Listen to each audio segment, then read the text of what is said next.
پریسا یه معمار جوان و خلاق ایرانیه که در زمینه طراحی‌های نمای مدرن فعالیت میکنه. پیج اینستاگرامش رو با تصاویر پروژه‌اش به روز رسانی میکنه.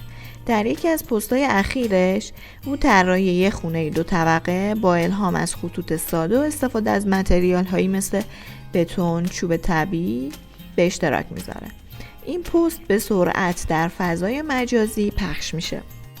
در طرف دیگه دنیا آقای جانسون یک کارفرمای استرالیایی که به تازگی خونه‌ای کوچیک در حومه سیدنی خریداری کرده در جستجوی یک طراح نما برای بازسازی اونه.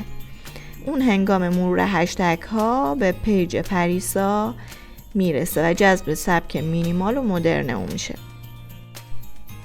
جانسون پیام مستقیمی برای پریسا ارسال میکنه و در مورد پروژه خودش توضیح میده. سلام، من از استرالیا هستم و یک خانه کوچک 2 طبقه دارم.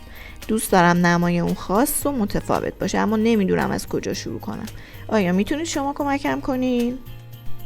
پریسا هم که از این پیام خوشحال شده بوده پاسخش رو میده که سلام، ممنون از پیامتون، خوشحال میشم که با شما همکاری کنم.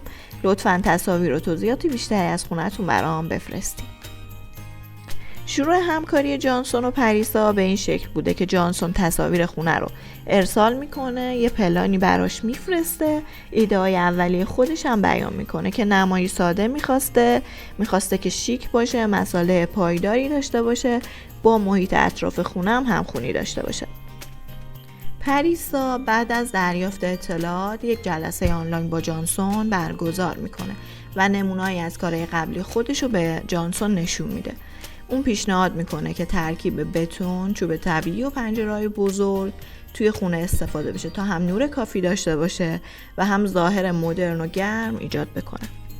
بعد از توافق اولیه پریسا شروع به طراحی میکنه. اون چند تا طرح سه‌بعدی رو تهیه میکنه و به جانسون نشون میده.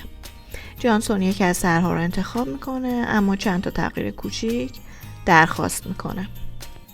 جانسون تیمی از سازندگان محلی رو برای اجرای پروژه استخدام میکنه و پریسا به صورت آنلاین بر فرایند اجرا نظارت میکنه.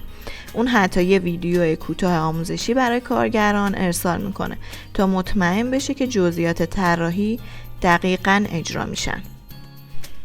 پایان خوش به این شکله که بعد از 2 ماه پروژه به پایان میرسه.